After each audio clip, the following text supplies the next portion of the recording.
ꯑꯍꯥꯟꯕ ꯃꯛꯇꯗ ꯃꯃꯤ ꯇꯤꯚꯤꯅ ꯁꯟꯗꯣꯛꯆꯕ ꯃꯃꯤ ꯆꯣꯏꯁ ꯌꯦꯡꯕꯤꯔꯤꯕ ꯈ꯭ꯋꯥꯏ ꯈꯤꯕꯤꯛꯄꯨ ꯔꯃꯥꯅꯗ ꯀꯪꯖꯕ ꯑꯃꯗꯤ ꯅꯤꯔꯃꯂꯥ ꯂꯨꯋꯥꯡꯅ ꯏꯀꯣꯛꯅꯣꯅ ꯈꯨꯔꯨꯝꯖꯔꯤ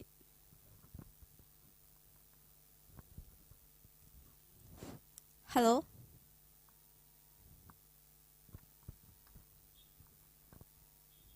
ꯍꯜꯂꯣ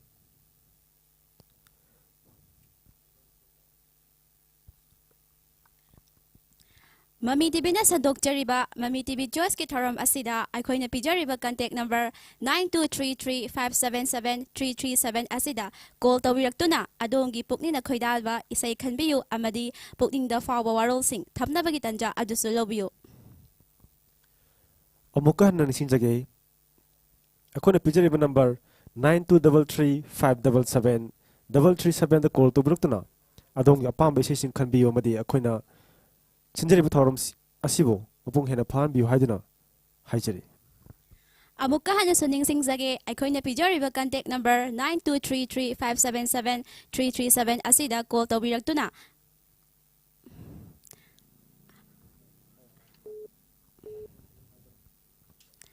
ꯍꯜꯂꯣ ꯍꯜꯂꯣ ꯏꯆꯥ ꯏꯕꯨꯡꯉꯣ ꯏꯆꯥ ꯏꯕꯦꯝꯃ ꯑꯅꯤꯕꯨ ꯈꯨꯔꯨꯝꯖꯔꯤ ꯑꯍꯥꯟꯕꯗ ꯈꯨꯔꯨꯝꯖꯔꯤ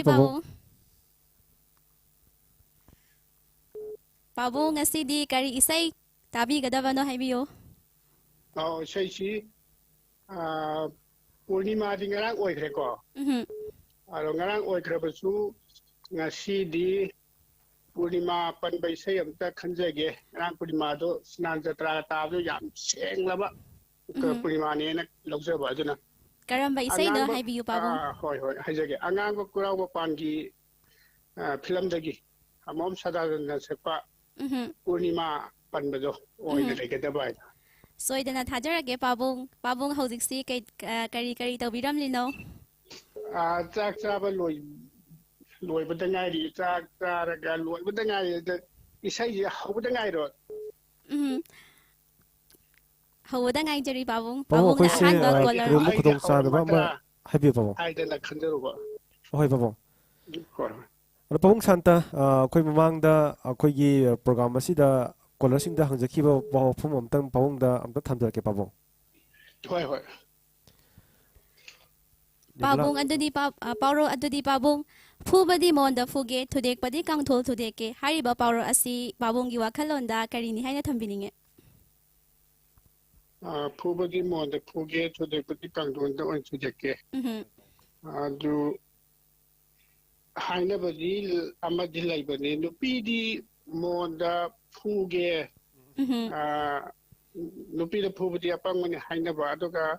ꯀꯥꯡꯊꯣꯟꯁꯨ ꯊꯨꯗꯦꯛꯄꯁꯨ ꯀꯩꯅꯣꯅꯤ ꯌꯥꯝ ꯃꯨꯟꯅ ꯈꯪꯖꯗ꯭ꯔꯦꯗ ꯑꯩ ꯀꯩꯁꯨ ꯀꯥꯏꯗꯦ ꯄꯥꯕꯨꯡ ꯄꯥꯕꯨꯡꯅ ꯊꯝꯕꯤꯔꯛꯂꯤꯕ ꯃꯇꯦꯛ ꯑꯗꯨ ꯑꯩꯈꯣꯏ ꯑꯗꯨꯝ ꯄꯦꯟꯖꯩ ꯍꯥꯏꯇꯥꯔꯦ ꯄꯥꯕꯨꯡ ꯑꯗꯨ ꯄꯥꯕꯨꯡ ꯑꯩꯈꯣꯏꯒꯤ ꯀꯔꯤ ꯀꯔꯤ ꯋꯥꯐꯝꯁꯤꯡ ꯐꯣꯡꯗꯣꯛꯄꯤꯅꯤꯡꯕ ꯂꯩ ꯑꯇꯣꯞꯄ ꯉꯁꯤꯁꯨ ꯃꯃꯤꯒꯤ ꯃꯇꯦꯡ ꯂꯧꯔꯒ ꯋꯥꯐꯝ ꯑꯝꯇꯪ ꯄꯨꯈꯠꯆꯒꯦ ꯑꯍꯣꯏ ꯊꯝꯕꯤꯌꯨ ꯐꯔꯦ ꯄꯥꯕꯨꯡ ꯑꯧ ꯉꯁꯤ ꯊꯃꯣꯏꯒꯤꯗꯒꯤ ꯊꯣꯛꯂꯛꯄ ꯋꯥꯍꯩꯅꯤ ꯅꯣꯡꯂꯤꯛ ꯃꯔꯤꯛ ꯃꯔꯤꯛꯅ ꯃꯇꯝ ꯁꯥꯡꯅ ꯄꯨꯟꯁꯤꯜꯂꯛꯂꯒ ꯆꯥꯎꯈ꯭ꯔꯕ ꯂꯣꯛꯇꯥꯛ ꯄꯥꯠ ꯑꯃ ꯑꯣꯏꯈꯤꯕꯗꯧꯅ ꯍꯧꯖꯤꯛ ꯊꯣꯛꯂꯤꯕ ꯂꯥꯟ ꯑꯁꯤꯁꯨ ꯃꯇꯝ ꯁꯥꯡꯖꯤꯜꯂꯛꯂꯕꯗꯤ ꯑꯆꯧꯕ ꯂꯥꯟꯐꯝ ꯑꯃ ꯑꯣꯏꯔꯛꯀꯅꯤ ꯑꯍꯣꯏ ꯄꯥꯕꯨꯡ ꯇꯤꯡꯊꯣꯛꯄ ꯃꯁꯤꯡ ꯌꯥꯝꯈꯠꯂꯛꯂꯒꯗꯤ ꯙꯔꯃ ꯂꯩꯕꯗ ꯃꯃꯤꯡ ꯆꯠꯂꯕ ꯃꯍꯥꯔꯥꯖ ꯌꯨꯙꯤꯁꯇꯤꯔ ꯐꯥꯎꯕ ꯂꯥꯟ ꯌꯥꯊꯪ ꯄꯤꯈꯤꯗꯨꯅ ꯃꯍꯥꯚꯥꯔꯠ ꯂꯥꯟꯖꯥꯎ ꯊꯣꯛꯈꯤ ꯃꯔꯝ ꯑꯗꯨꯅ ꯃꯈꯥ ꯇꯥꯅ ꯀꯨꯏꯊꯗꯕꯤꯗ ꯌꯥꯝꯅ ꯊꯨꯅ ꯃꯔꯤ ꯂꯩꯅꯕꯁꯤꯡꯅ ꯍꯧꯖꯤꯛꯀꯤ ꯃꯥꯏꯀꯩ ꯃꯔꯤꯒꯤ ꯋꯥꯔꯣꯜ ꯇꯥꯔꯒ ꯍꯥꯟꯅꯒꯤ ꯏꯪ ꯇꯞꯄ ꯑꯐꯕ ꯁꯥꯟꯇꯤ ꯑꯃꯨꯛꯇ ꯄꯨꯕꯤꯔꯛꯂꯒꯗꯤ ꯂꯥꯟ ꯂꯣꯏꯁꯤꯟꯕꯤꯔꯕꯗꯤ ꯌꯥꯝꯅ ꯅꯨꯡꯉꯥꯏꯖꯒꯅꯤ ꯍꯥꯏꯅ ꯊꯝꯖꯒꯦ ꯍꯥꯏꯖꯒꯦ ꯏꯆꯥ ꯏꯕꯦꯝꯃ ꯄꯥꯕꯨꯡꯅ ꯐꯣꯡꯗꯣꯛꯄꯤꯔꯛꯂꯤꯕ ꯋꯥꯐꯝ ꯑꯁꯤ ꯂꯩꯕꯥꯛ ꯑꯁꯤꯕꯨ ꯄꯥꯏꯕꯤꯔꯤꯕ ꯑꯉꯝ ꯑꯊꯧꯁꯤꯡꯅ ꯇꯥꯕꯤꯔꯒ ꯑꯊꯨꯕꯗ ꯏꯔꯝꯗꯝ ꯑꯁꯤꯗ ꯁꯥꯟꯇꯤ ꯂꯩꯕ ꯏꯪ ꯇꯞꯄ ꯏꯔꯝꯗꯝ ꯑꯃ ꯄꯣꯔꯛꯄ ꯉꯝꯕ ꯑꯣꯏꯔꯁꯅꯨ ꯍꯥꯏꯅ ꯊꯝꯖꯒꯦ ꯄꯥꯕꯨꯡ ꯏꯆꯥ ꯏꯕꯦꯝꯃ ꯑꯗꯣ ꯄꯥꯕꯨꯡ ꯁꯥꯟꯇꯅ ꯈꯟꯕꯤꯔꯛꯂꯤꯕ ꯁꯤꯁꯦ ꯄꯥꯕꯨꯡ ꯃꯇꯦꯛ ꯑꯃꯇꯪ ꯈꯨꯗꯣꯜ ꯇꯝꯕꯤꯔꯝꯃꯣ ꯄꯥꯕꯨꯡ Isai. Oh, Saksaki. tagachari pabong. Mojam siang na tadi adunan. Pun isai haujaragi ko. Hoy pabong. Purnima oina laigadaba nongma watlibi tajagung mai thong maka lam libi lairoi nangi phajaba mafam kaida tiraba su nau nau na laisa tamni ngai oiningde aidi laisabi nungsijana haibado palem panthau pada thadokningda haibado palem panthau pada mapung marai haraktuna oirari ngasidi lainam chenbi saja lusinjarage tagachari pabong isai su atuki mati phajana sakpi kre. Pabong na sakpi khanbi de bisai si kana tabi khong chabalo ni pabong. Tabi ning happy gal. MAMI TV yang biriba singa aigi imung manunga punna tamni jage chabu tagachari pabong mathang tu thorom lepna srok yabiyo haibo wahi si sumami TV makai de thamjabolo na pabong na khanbi de bisai si thajarage mayam puna tamni rasi pabong. thank you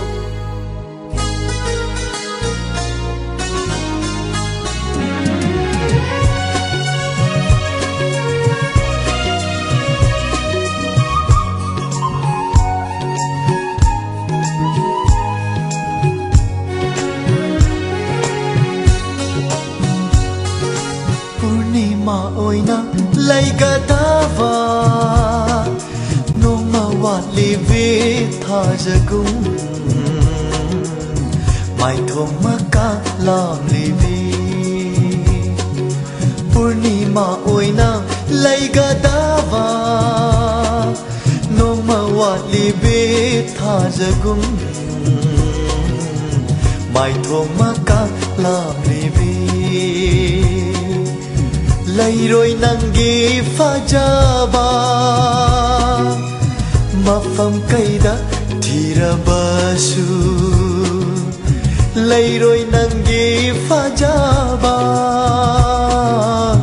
mafam kaida thirabasu purnima oina laigadava nongma watli be thajagung mai thong makala livi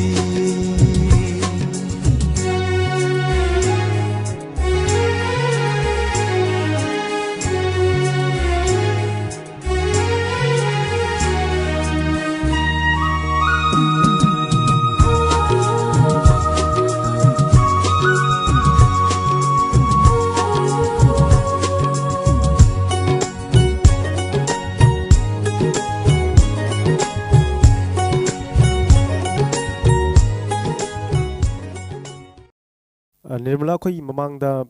kolar da hangki bado Nirmala da kamai na wakhan da kamai phawai phubadi mon da phuge thudek padi kangthon thudek ai se Nirmala ge wakhan da kamai na thamini si ofam se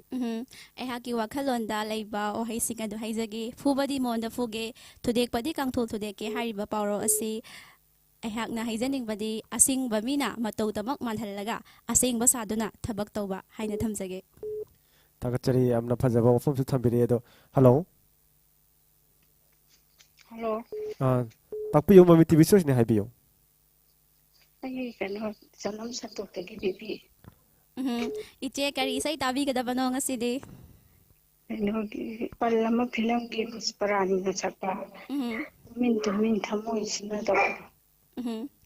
yamna fajaba isai amasu khanbirakle iche hojik si cha ising chabirabo iche Cha ising kano cha jare. kai mathel chabirake iche Irom banga kangom ka. yamna hawo mathel amasu chabire iche isena khanbirakle ba isai asi yamna nungai na tabiu haina thamjagi iche Hoi. iche ado akoi mami tv ki chatnabi ama oina iche da su pawro ama khak thamjarake iche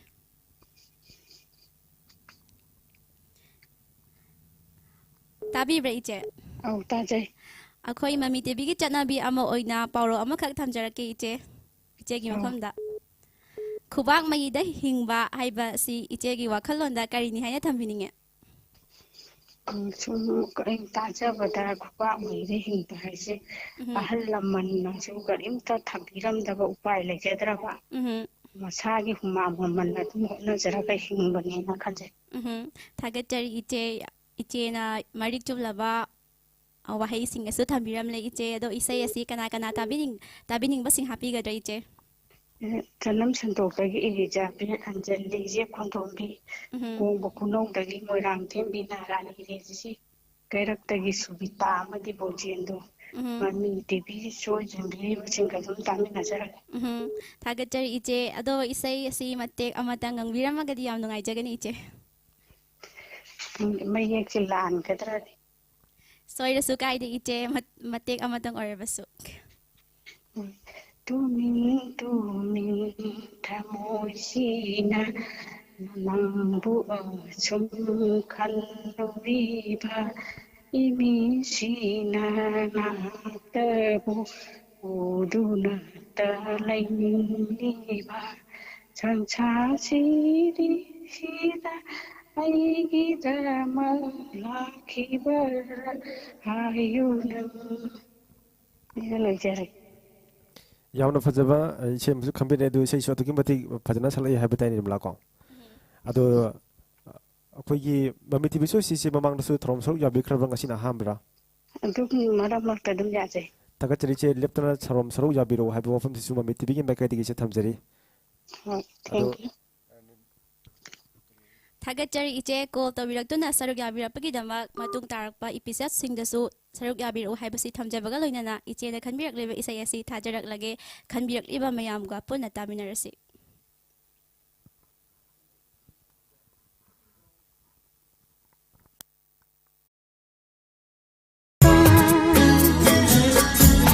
ꯏꯃꯤꯠꯁꯤꯅ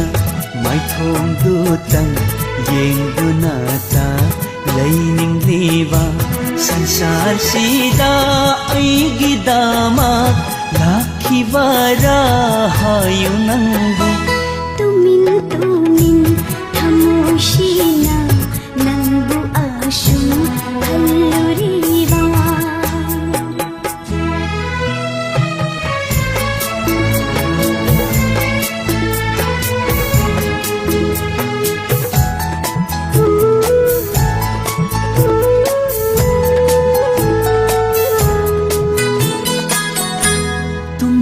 तुमना मंद लाकनी चतले चतमीत है कवी,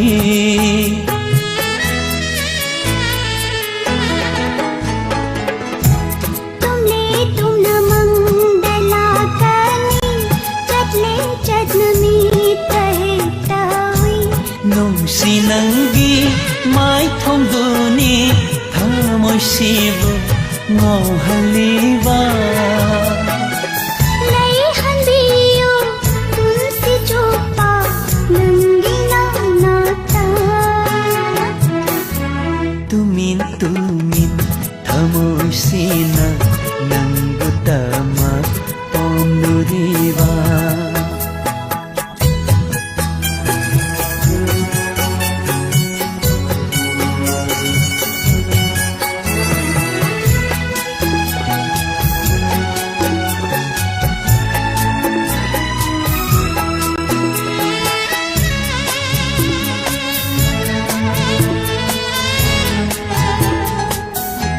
Nungsi nangbu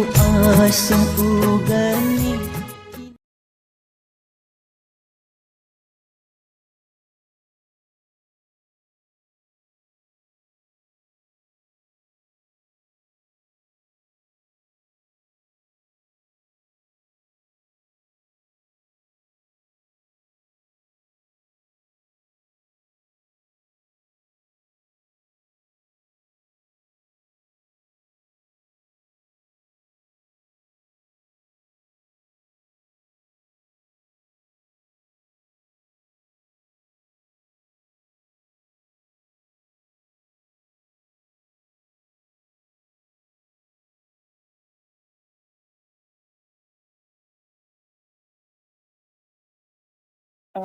ꯈꯨꯕꯥꯛ ꯃꯩꯗ ꯍꯥꯏꯖꯔꯛꯀꯦꯀꯣ꯫ ꯍꯤꯡꯕ ꯍꯣꯏ ꯍꯣꯏ ꯑꯩꯒꯤ ꯃꯣꯠ ꯑꯣꯏꯅ ꯍꯥꯏꯖꯔꯕꯗ ꯈꯨꯕꯥꯛ ꯃꯩꯗ ꯍꯤꯡꯕ ꯍꯥꯏꯁꯦ ꯌꯥꯝꯅ ꯀꯩ ꯍꯥꯏꯇꯥꯔꯦ ꯎꯄꯥꯏ ꯂꯩꯖꯗꯅ ꯍꯤꯡꯕ ꯍꯥꯏꯇꯥꯔꯦ ꯌꯥꯝꯅ ꯆꯤꯅ ꯂꯤꯛꯅ ꯌꯥꯝ ꯋꯥꯅ ꯍꯤꯡꯕ ꯍꯥꯏꯇꯥꯔꯦ ꯊꯥꯒꯠꯆꯔꯤꯁꯦ ꯌꯥꯝꯅ ꯐꯖꯕ ꯏꯁꯥꯒꯤ ꯃꯣꯠ ꯐꯣꯡꯗꯣꯛꯄꯤꯔꯛꯄ ꯊꯥꯅꯤꯡꯉꯥꯏꯇꯅ ꯊꯥꯒꯠꯆꯔꯤꯁꯦ ꯏꯆꯦ ꯑꯗꯣ ꯊꯥꯒꯠꯆꯔꯤ ꯅꯤꯡꯉꯥꯏ ꯆꯥꯎꯕ ꯋꯥꯍꯩ ꯑꯁꯤ ꯀꯔꯤꯅꯤ ꯍꯥꯏꯅ ꯊꯝꯕꯤꯅꯤꯡꯉꯤ ꯏꯆꯦ ꯅꯤꯡꯉꯥꯏ ꯆꯥꯎꯕ ꯍꯥꯏꯔꯤꯕ ꯋꯥꯍꯩ ꯑꯁꯤ ꯅꯤꯡꯉꯥꯏ ꯆꯥꯎꯕ ꯍꯥꯏꯁꯦ ꯈꯔ ꯀꯩ ꯍꯥꯏꯇꯥꯔꯦ ꯃꯔꯩ ꯃꯔꯥ ꯇꯧꯕ ꯃꯔꯧ ꯆꯥꯎꯕ ꯍꯥꯏꯇꯥꯔꯦ ꯏꯆꯦ ꯌꯥꯝꯅꯁꯨ ꯃꯕꯨꯛ ꯐꯠꯇꯕ ꯐꯖꯕ ꯏꯆꯦ ꯑꯃꯁꯨ ꯈꯟꯕꯤꯔꯛꯏ ꯑꯗꯨꯒ ꯏꯆꯦ ꯑꯩꯈꯣꯏꯒꯤ ꯀꯔꯤ ꯋꯥꯐꯝꯁꯤꯡ ꯊꯝꯕꯤꯅꯤꯡꯉꯤ ꯉꯁꯤ ꯈꯨꯗꯣꯡꯆꯥꯕꯁꯤ ꯂꯧꯔꯒ ꯑꯩꯒꯤ ꯃꯣꯠ ꯑꯣꯏꯅ ꯍꯥꯏꯖꯔꯕꯗ ꯃꯃꯤ ꯇꯤꯚꯤ ꯆꯣꯏꯁꯅ ꯁꯨꯃꯥꯏꯅ ꯃꯤꯌꯥꯝꯕꯨ ꯋꯥꯔꯕ ꯇꯟꯖꯥ ꯀꯌꯥꯗꯁꯨ ꯃꯤꯀꯨꯞ ꯑꯃꯠꯇ ꯑꯣꯏꯅ ꯉꯥꯏꯍꯥꯛꯇꯣꯏꯁꯨ ꯃꯌꯥꯝ ꯄꯣꯊꯥꯍꯟꯕꯁꯦ ꯑꯗꯨꯛꯀꯤ ꯃꯇꯤꯛ ꯍꯔꯥꯎꯖꯩꯅ ꯈꯟꯖꯩ ꯊꯥꯒꯠꯆꯔꯤ ꯏꯆꯦ ꯃꯇꯨꯡ ꯇꯥꯔꯛꯄ ꯊꯧꯔꯝꯁꯤꯡꯗꯁꯨ ꯁꯔꯨꯛ ꯌꯥꯕꯤꯔꯛꯎ ꯍꯥꯏꯕꯁꯤ ꯊꯝꯖꯒꯦ ꯏꯆꯦ ꯑꯗꯣ ꯏꯁꯩ ꯑꯁꯤ ꯃꯇꯦꯛ ꯑꯃꯇꯪ ꯈꯨꯗꯣꯜ ꯇꯧꯕꯤꯔꯝꯂꯒꯗꯤ ꯌꯥꯝꯅ ꯅꯨꯡꯉꯥꯏꯖꯒꯅꯤ ꯍꯣꯏ ꯍꯣꯏ ꯍꯧꯖꯔꯛꯀꯦ ꯅꯤꯡꯉꯥꯏ ꯆꯥꯎꯕ ꯅꯪꯁꯦ ꯀꯔꯝ ꯍꯥꯏꯅ ꯊꯦꯡꯒꯅꯤ ꯁꯥꯎꯒꯟꯕ ꯅꯪꯁꯦ ꯀꯔꯤ ꯍꯥꯏꯅ ꯊꯦꯡꯒꯅꯤ ꯅꯪꯅ ꯍꯥꯏꯕꯇ 이르게 ꯅꯪꯅ 하이바다 ꯑꯩ ꯌꯥꯔꯒꯦ ꯃꯤꯅ ꯉꯥꯡꯅꯒꯦꯁꯨ ꯉꯥꯡꯅꯖꯁꯅꯨ ꯅꯤꯡꯉꯥꯏ ꯆꯥꯎꯕ ꯅꯪꯁꯦ ꯃꯈꯥ ꯊꯥꯕꯤꯔꯣ 이제 거지야수 야나 파제 이제세 이세이가 하나 tꯧꯕꯤꯔꯛꯄ꯭ꯔꯣ ꯇꯧꯖꯗꯦꯗ ꯁꯨꯝ ꯏꯇꯣꯟ ꯄꯪ ꯁꯨꯝ ꯉꯥꯡ ꯁꯥꯟꯅꯕꯅꯤ ꯀꯥꯏꯗꯩꯅ ꯍꯪꯉꯣꯏ ꯈꯣꯡ ꯃꯥꯟꯒꯦ 거지야 야나 ꯑꯁꯨꯛꯀꯤ 파제 ꯃꯇꯤꯛ 이제 ꯐꯖꯅ ꯁꯛꯏꯀꯣ 이제 ꯑꯗꯣ ꯑꯩꯈꯣꯏ ꯏꯆꯦꯅ ꯈꯟꯕꯤꯔꯛꯂꯤꯕ ꯏꯁꯩ ꯑꯁꯤ ꯊꯥꯖꯔꯛꯀꯦ ꯏꯆꯦ ꯑꯗꯣ ꯑꯩꯈꯣꯏ ꯃꯃꯤ ꯇꯤꯚꯤꯅ ꯁꯟꯗꯣꯛꯆꯔꯤꯕ ꯃꯃꯤ ꯇꯤꯚꯤ ꯖꯣꯏꯁꯀꯤ ꯊꯧꯔꯝ ꯑꯁꯤ ꯏꯆꯦꯒꯤ ꯋꯥꯆꯞ ꯐꯦꯁꯕꯨꯛꯇ ꯁꯤꯌꯔ ꯇꯧꯕꯤꯕꯁꯨ ꯀꯥꯎꯕꯤꯒꯅꯨ ꯍꯥꯏꯅ ꯊꯝꯖꯒꯦ ꯏꯆꯦ ꯍꯣꯏ ꯀꯧꯖꯗꯦ ꯊꯥꯒꯠꯆꯔꯤ ꯏꯆꯦ ꯑꯗꯨꯝ ꯌꯦꯡꯖꯩ ꯍꯣꯏ ꯍꯣꯏ ꯊꯥꯒꯠꯆꯔꯤ ꯏꯆꯦ ꯊꯥꯕꯤꯔꯛꯑꯣ ꯊꯝꯖꯔꯦ ꯍꯣꯏ ꯍꯣꯏ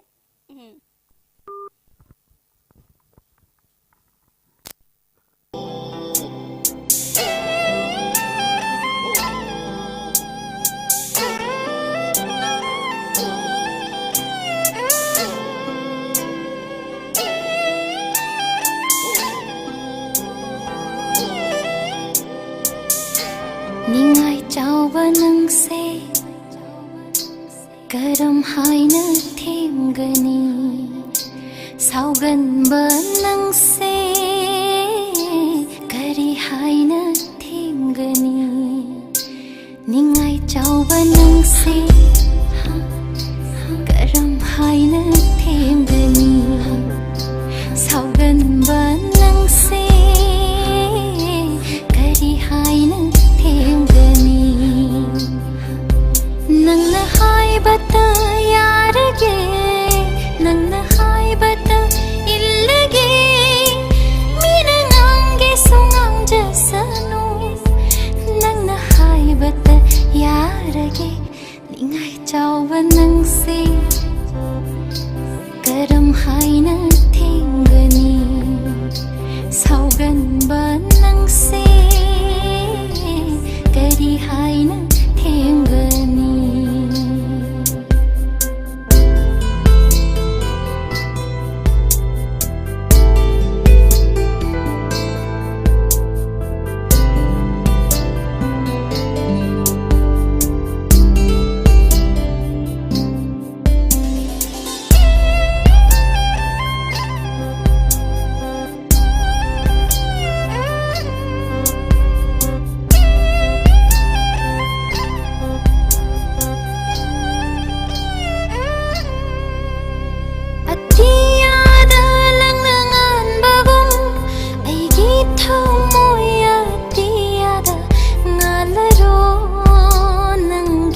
Ningai chauba nangse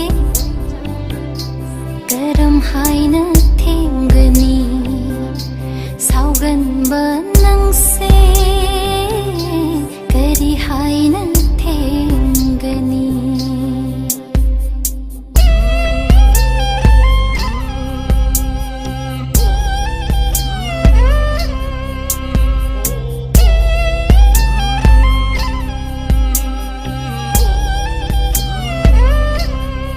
Ngasigi taibangda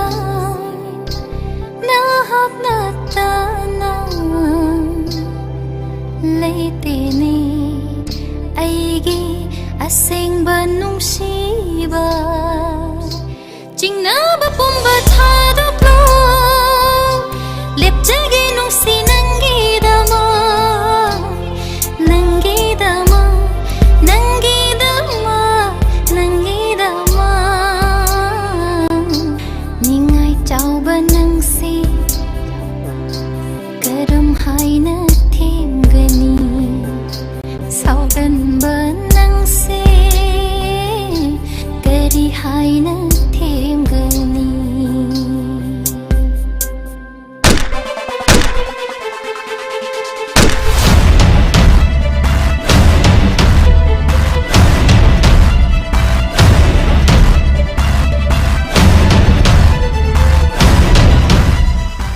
ningai chauba nangse Amuka na suning singsage Mami TV na sandok jariba Mami TV Joyce ke tharam asida akoy na pijoriba contact number 9233577337 asida call tobirak na adongi apamba isay kanbiyo amadi iramdam asigi kaitharak laba thaksi kasi amadi pawro pawtak sing asi khajiktang orabasu yokhat janabagi padamda sandok jariba asigumlaba tharam asibu miyamna saruk yabiduna miyamda khanghanbada adomgi su saur chawraba thodang labiyo haina akoy gi maikaidagi amuka hana su thamjari ꯑꯗꯣ ꯅꯤꯔꯃꯂꯥ ꯍꯧꯖꯤꯛꯀꯥꯟꯁꯤ ꯑꯩꯈꯣꯏꯒꯤ ꯆꯠꯅꯕꯤ ꯑꯃ ꯑꯣꯏꯅ ꯑꯩꯈꯣꯏꯒꯤ ꯉꯁꯤꯒꯤ ꯃꯤꯔꯣꯟ ꯍꯥꯏꯕ ꯇꯥꯏꯀꯣ ꯑꯩꯈꯣꯏꯒꯤ ꯊꯛꯁꯤ ꯈꯥꯁꯤ ꯌꯥꯎꯅꯔꯛꯇꯕ ꯑꯗꯨꯒ ꯃꯁꯤꯒꯤ ꯃꯇꯥꯡꯗ ꯅꯤꯔꯃꯂꯥꯒꯤ ꯑꯣꯏꯕ ꯋꯥꯐꯝꯁꯤꯡ ꯀꯩꯀꯩ ꯊꯝꯕꯤꯅꯤꯡꯉꯤ ꯋꯥꯐꯝ ꯑꯁꯤꯒꯤ ꯃꯇꯥꯡꯗꯗꯤ ꯊꯛꯁꯤ ꯈꯥꯁꯤ ꯑꯃꯗꯤ ꯊꯛꯁꯤ ꯈꯥꯁꯤ ꯌꯥꯎꯔꯛꯇꯕ ꯍꯥꯏꯕꯁꯤ ꯑꯩꯈꯣꯏꯒꯤ ꯁꯣꯁꯥꯏꯇꯤ ꯑꯁꯤ ꯌꯥꯝꯅ soire haibagi khudam amani haibadi society haibasi akhoi imong manung singna pullaga semakadaba amani aduna akhoi imong manung singdagi hauraga thaksi khasi amadi thogolon bebar sing asi mama mapa oibasingna angang singda tambibagi yamna mathau tadabra haina khanjai haibadi akhoi na pikningai matamdasu akhoi oja singse uba kanda khorumba aduga moida akhoi gi gratitude haibatai ko sisa dumak chanarambe haibada aduga sigi mirona nomo nomo gi kauthrak pasina ngasi gi tungi miron de masina yam chauba asoiba makakti lakadra haibasi mibung kutu tolong phonai haibata laksu lakli badi ngasi gi samas asida yamna chawna singna rakliba amaso irakli samas ama chawkhat ke harabadi imung manung asi yamna lingba haibadi thaksi kasi yamna leiba thogolen bebar yamna leiba ama changi adubo ngasi gi mirol asina asigomba sing asi kauraktuna ira society ama modhan bagi machak amasu oirakli aduna khoina thaksi kasi yaudragadi hiram khudimakta haitai discipline ji yaudragadi hiram khudimakta mai papa ngamoi haibasi ahal laman chingna dumak haina duna amari thamna duna lakla wafum ngaktani ramanda ado akhoi gi mamangi kollader su thamjakre akhoina thamjakhiba pawro khubak mai da hingba haiba pawro asi ramananda gi wakhalonda karini haina thamininge masi ayi oiba motadi khubak mai da hingba haibasi akhoi gi ꯑꯩꯒꯤ ꯂꯥꯏꯕꯛꯇ ꯇꯝꯂꯝꯕ ꯍꯥꯏꯗꯤ ꯅꯣꯡꯃ ꯅꯣꯡꯃꯒꯤ ꯑꯩꯒꯤ ꯂꯥꯏꯕꯛ ꯅꯣꯡꯃ ꯅꯣꯡꯃ ꯍꯥꯏꯕ ꯌꯥꯔꯣꯏ ꯑꯩꯈꯣꯏꯒꯤ ꯂꯥꯏꯕꯛꯇ ꯇꯝꯂꯝꯕ ꯑꯗꯨꯗ ꯍꯤꯡꯕ ꯑꯩꯈꯣꯏꯒꯤ ꯁꯦꯟ ꯊꯨꯝ ꯌꯥꯝꯅ ꯃꯔꯥꯡ ꯀꯥꯏꯗ꯭ꯔꯒꯁꯨ ꯑꯩꯒꯤ ꯂꯥꯏꯕꯛꯇ ꯅꯣꯡꯃꯒꯤ ꯑꯩꯅ ꯁꯨꯔꯒ ꯐꯪꯖꯔꯛꯄ ꯑꯗꯨꯅ ꯑꯗꯨꯃꯛ ꯍꯤꯡꯕ ꯄꯨꯟꯁꯤ ꯑꯗꯨꯕꯨ ꯅꯦ ꯍꯥꯏꯅ ꯑꯩꯅ ꯂꯧꯋꯦ amuka hana so ningsingjage akhoi gi Mami TV na sandok chariba Mami TV Choice ke thoram asida akhoi gi contact number 9233577333 asida call tobiraktuna adongi pukning na khoidaba isai khanbiyo amadi pukning gi oiba warol sing thamna bagi danja adusu lobiyo ado akhoi gi nimla akhoi gi pawrosi mathangi caller haiba dai ko lakadrabu caller sing da chu hangnabi pawro matang nimla karamba pawro hena ga khutong sagani akhoi caller am da pawro matang thamsi ngarangi ina khunba ngasi gi lairaba ngarangi lairaba ngasi gi ina khunba pawro asi mathangi caller da thamna bagi damakta ningsingjari ꯌꯥꯝꯅ ꯐꯖꯕ ꯄꯥꯎꯔꯧꯅꯤ ꯑꯃꯨꯛꯀ ꯍꯟꯖꯔꯛꯀꯦ ꯉꯔꯥꯡꯒꯤ ꯏꯅꯥꯛ ꯈꯨꯟꯕ ꯉꯁꯤꯒꯤ ꯂꯥꯏꯔꯕ ꯉꯔꯥꯡꯒꯤ ꯂꯥꯏꯔꯕ ꯉꯁꯤꯒꯤ ꯏꯅꯥꯛ ꯈꯨꯟꯕ ꯍꯥꯏꯔꯤꯕ ꯄꯥꯎꯔꯧ ꯃꯇꯦꯛ ꯑꯁꯤꯅ ꯄꯤꯅꯤꯡꯂꯤꯕ ꯅꯨꯡꯒꯤ ꯑꯣꯏꯕ ꯋꯥꯐꯝꯁꯤꯡ ꯑꯁꯤ ꯑꯩꯈꯣꯏ ꯉꯁꯤ ꯀꯣꯜ ꯇꯧꯕꯤꯔꯛꯂꯤꯕ ꯏꯆꯤꯟ ꯏꯅꯥꯎꯁꯤꯡꯅ ꯉꯁꯤꯒꯤ ꯑꯩꯈꯣꯏꯅ ꯄꯤꯖꯔꯤꯕ ꯄꯥꯎꯔꯧ ꯑꯁꯤꯒꯤ ꯅꯨꯡꯒꯤ ꯑꯣꯏꯕ ꯑꯥꯔꯊꯁꯤ ꯀꯔꯤꯅꯣ ꯍꯥꯏꯗꯨꯅ ꯑꯗꯣꯝꯒꯤ ꯋꯥꯐꯝꯁꯤꯡ ꯑꯗꯨꯃꯛ ꯊꯝꯕꯤꯔꯛꯄ ꯌꯥꯒꯅꯤ ꯃꯔꯝ ꯑꯗꯨꯅ ꯑꯩꯈꯣꯏꯅ ꯄꯤꯖꯔꯤꯕ ꯀꯟꯇꯦꯛ ꯅꯝꯕꯔ 9233577733 ꯑꯁꯤꯗ ꯀꯣꯜ ꯇꯧꯕꯤꯔꯛꯇꯨꯅ ꯊꯧꯔꯝ ꯑꯁꯤꯕꯨ ꯁꯔꯨꯛ ꯌꯥꯕꯤꯌꯨ ꯑꯃꯗꯤ ꯑꯩꯈꯣꯏꯅ ꯅꯩꯅꯖꯔꯤꯕ ꯄꯥꯎꯔꯧ ꯄꯥꯎꯇꯥꯛ ꯅꯩꯅꯕꯒꯤ ꯈꯨꯗꯣꯡꯆꯥꯕ ꯑꯁꯤꯁꯨ ꯂꯧꯕꯤꯌꯨ ꯍꯥꯏꯗꯨꯅ ꯃꯃꯤ ꯇꯤꯚꯤꯒꯤ ꯃꯥꯏꯀꯩꯗꯒꯤ ꯌꯦꯡꯕꯤꯔꯤꯕꯁꯤꯡ ꯑꯃꯗꯤ ꯀꯣꯜ ꯇꯧꯕꯤꯔꯛꯂꯤꯕ ꯚ꯭ꯌꯨꯋꯔꯁꯤꯡꯗ ꯍꯥꯏꯖꯔꯤ ꯑꯔꯣꯏꯕ ꯑꯣꯏꯅ ꯑꯃꯨꯛꯀꯁꯨ ꯍꯟꯅ ꯅꯤꯡꯁꯤꯡꯖꯒꯦ ꯑꯩꯈꯣꯏꯒꯤ ꯃꯃꯤ ꯇꯤꯚꯤꯅ ꯁꯟꯗꯣꯛꯆꯔꯤꯕ ꯊꯧꯔꯝ ꯑꯁꯤꯗ ꯑꯩꯈꯣꯏꯒꯤ ꯀꯟꯇꯦꯛ ꯅꯝꯕꯔ 9233577337 ꯑꯁꯤꯗ ꯀꯣꯜ ꯇꯧꯕꯤꯔꯛꯇꯨꯅ ꯑꯗꯣꯝꯒꯤ ꯄꯨꯛꯅꯤꯡꯅ ꯈꯣꯏꯗꯥꯕ ꯏꯁꯩ ꯈꯟꯕꯤꯌꯨ ꯑꯃꯗꯤ ꯄꯨꯛꯅꯤꯡꯒꯤ ꯑꯣꯏꯕ ꯋꯥꯔꯣꯜꯁꯤꯡ ꯊꯝꯅꯕꯒꯤ ꯇꯥꯟꯖꯥ ꯑꯗꯨꯁꯨ ꯂꯧꯕꯤꯌꯨ ꯑꯃꯗꯤ ꯊꯧꯔꯝ ꯑꯁꯤꯕꯨ ꯌꯦꯡꯕꯤꯔꯤꯕ ꯈ꯭ꯋꯥꯏꯈꯤꯕꯤꯛꯅ ꯃꯃꯤ ꯇꯤꯚꯤ ꯆꯣꯏꯁꯀꯤ ꯊꯧꯔꯝ ꯑꯁꯤꯕꯨ ꯁꯤꯌꯔ ꯇꯧꯕꯤꯗꯨꯅ ꯃꯤꯌꯥꯝꯗ ꯈꯪꯍꯟꯕꯗ ꯑꯗꯣꯝꯒꯤꯁꯨ ꯆꯥꯎꯔꯕ ꯊꯧꯗꯥꯡ ꯂꯧꯕꯤꯌꯨ ꯍꯥꯏꯅ ꯑꯩꯈꯣꯏꯒꯤ ꯃꯥꯏꯀꯩꯗꯒꯤ ꯑꯃꯨꯛ ꯍꯟꯅ ꯊꯝꯖꯔꯤ ꯑꯩꯈꯣꯏꯒꯤ ꯆꯠꯅꯕꯤ ꯑꯃ ꯑꯣꯏꯅ ꯑꯩꯈꯣꯏꯅ ꯉꯁꯤꯒꯤ ꯄꯥꯎꯔꯧ ꯄꯥꯎꯇꯥꯛ ꯅꯩꯅꯖꯔꯤꯕ ꯑꯁꯤ ꯑꯩꯈꯣꯏꯒꯤ ꯇꯨꯡꯒꯤ ꯃꯤꯔꯣꯟꯅ ꯍꯥꯏꯕ ꯇꯥꯏ ꯅꯤꯝꯂꯥꯀꯣ ꯑꯩꯈꯣꯏ ꯊꯥꯏꯅꯉꯥꯏ ꯃꯃꯥꯡꯗ ꯑꯩꯈꯣꯏꯒꯤ ꯑꯍꯜ ꯂꯃꯟꯁꯤꯡꯅ ꯂꯩꯕꯨꯡ ꯐꯝꯕ ꯃꯇꯝꯗ ꯄꯥꯎꯔꯧ ꯄꯥꯎꯇꯥꯛ ꯑꯁꯤꯕꯨ ꯅꯩꯅꯔꯒ ꯑꯩꯈꯣꯏꯒꯤ ꯃꯇꯝꯗꯨꯒꯤ ꯃꯤꯔꯣꯜꯅ ꯍꯥꯏꯕ ꯇꯥꯏ ꯉꯁꯤꯒꯤ ꯑꯩꯈꯣꯏꯅ ꯁꯤꯖꯤꯟꯅꯔꯤꯕ ꯄꯥꯎꯔꯧ ꯄꯥꯎꯇꯥꯛ ꯑꯁꯤ ꯃꯇꯝꯗꯨꯗ ꯑꯁꯨꯛꯀꯤ ꯃꯇꯤꯛ ꯍꯦꯟꯅ ꯃꯇꯤꯡ ꯊꯣꯛꯅ ꯁꯤꯖꯤꯟꯅꯔꯝꯃꯤ ꯍꯥꯏꯕ ꯇꯥꯏꯀꯣ ꯑꯗꯣ ꯑꯩꯈꯣꯏꯒꯤ ꯃꯤꯔꯣꯟꯅꯗꯤ ꯉꯁꯤ ꯑꯁꯤ ꯇꯨꯡꯗ ꯁꯤꯖꯤꯟꯅꯔꯛꯇꯕ ꯑꯃꯗꯤ ꯋꯥꯍꯩ ꯑꯁꯤꯒꯤ ꯑꯥꯔꯊ ꯈꯪꯅꯔꯛꯇꯕ ꯑꯁꯤ ꯈꯔꯗꯪ ꯌꯣꯛꯈꯠꯄ ꯉꯝꯒꯗ꯭ꯔꯥ ꯍꯥꯏꯗꯨꯅ ꯃꯃꯤ ꯇꯤꯚꯤꯅ ꯁꯟꯗꯣꯛꯆꯕ ꯄ꯭ꯔꯣꯒ꯭ꯔꯥꯝ ꯑꯃꯅꯤ ꯃꯃꯤ ꯆꯣꯏꯁ ꯍꯜꯂꯣ ꯃꯃꯤ ꯇꯤꯚꯤ ꯆꯣꯏꯁꯅꯤ ꯀꯣꯜ ꯇꯧꯕꯤꯔꯛꯂꯤꯕ ꯑꯁꯤ ꯀꯅꯥ ꯑꯣꯏꯔꯕꯅꯣ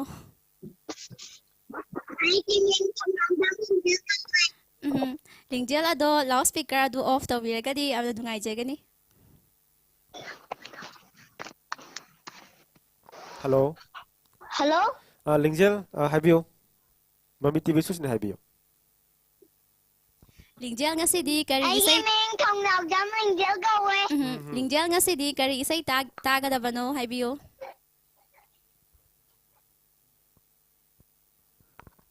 ꯍꯜꯂꯣ ꯇꯥꯕ꯭ꯔꯣ ꯂꯤꯡꯖꯦꯜ ꯁꯤꯗꯕꯒꯤ ꯃꯁꯨꯅꯤ ꯁꯤꯗꯕꯒꯤ ꯃꯁꯨꯅꯤ ꯂꯤꯡꯖꯦꯜ ꯏꯁꯩ ꯑꯁꯤ ꯀꯅꯥ ꯀꯅꯥ ꯇꯥꯕꯤꯅꯤꯡꯕꯁꯤꯡ ꯍꯥꯞꯄꯤꯒꯗ꯭ꯔꯥ ꯏꯕꯨꯡꯉꯣꯅꯦ ꯆꯦꯕꯤꯟꯇꯥꯅꯦ ꯎꯝ ꯑꯗꯨꯒ ꯑꯩꯈꯣꯏ ꯃꯥꯒ ꯑꯩꯈꯣꯏ ꯄꯥꯒ ꯂꯤꯡꯖꯦꯜ ꯉꯁꯤꯗꯤ ꯏꯁꯩ ꯁꯛꯄꯤꯔꯝꯂꯣꯏꯗ꯭ꯔꯣ ꯍꯥ ꯉꯁꯤꯗꯤ ꯏꯁꯩ ꯁꯛꯄꯤꯔꯝꯂꯣꯏꯗ꯭ꯔꯣ ꯁꯛꯄꯤꯔꯝꯒꯅꯤ ꯑꯗꯨꯗꯤ ꯍꯧꯕꯤꯔꯁꯤ ꯅꯪꯁꯦ ꯊꯋꯥꯏꯅꯤ ꯑꯌꯨꯛꯀꯤꯅ ꯅꯨꯃꯤꯠꯅꯤ ꯁꯦ ꯑꯃ ꯀꯩ ꯅꯪ ꯏꯁꯩ ꯈꯟꯕ꯭ꯔꯣ ꯇꯥꯔꯦ ꯍꯜꯂꯣ ꯇꯥꯔꯦꯁꯦ ꯍꯜꯂꯣ ꯂꯤꯡꯖꯦꯜ ꯏꯁꯩ ꯑꯁꯤ ꯄꯄꯥꯅꯁꯨ ꯐꯖꯅ ꯁꯛꯇꯣꯛꯄꯤꯈ꯭ꯔꯦ ꯂꯤꯡꯖꯦꯜꯗꯤ ꯁꯛꯂꯛꯑꯔꯣꯏꯗ꯭ꯔꯣ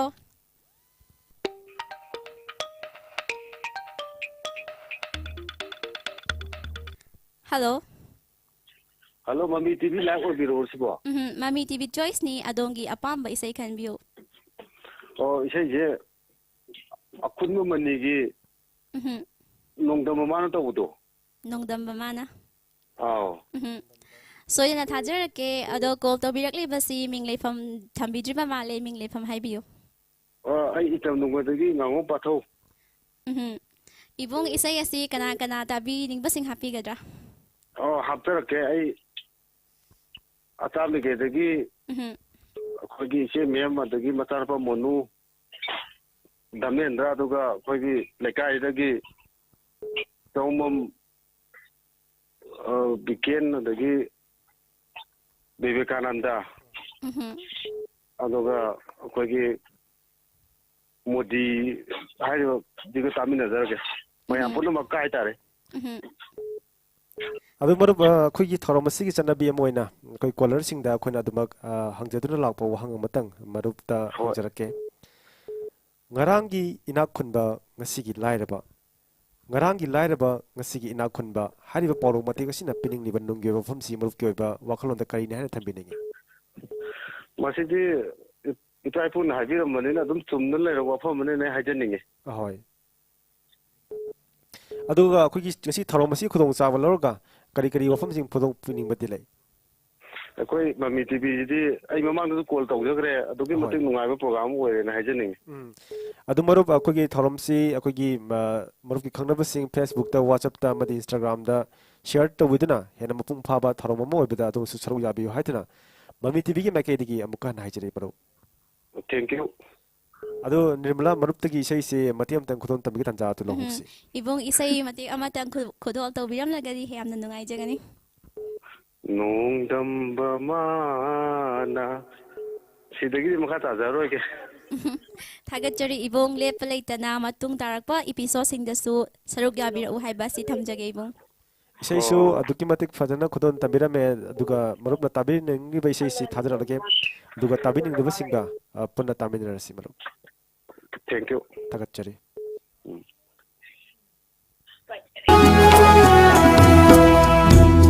ꯅꯣꯡꯗꯝꯕ ꯅꯪꯒꯤ ꯀꯨꯝꯍꯩꯁꯦ ꯀꯔꯝꯕ ꯃꯇꯝꯗ ꯂꯣꯏꯒꯕ ꯀꯔꯤꯁꯨ ꯈꯪꯖꯗꯕ 나나이다 그럼바 장인노 나하기 그럼바 장인노 나하기 농담바낭기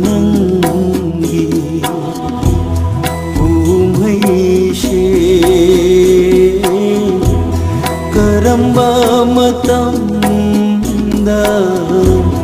loigawa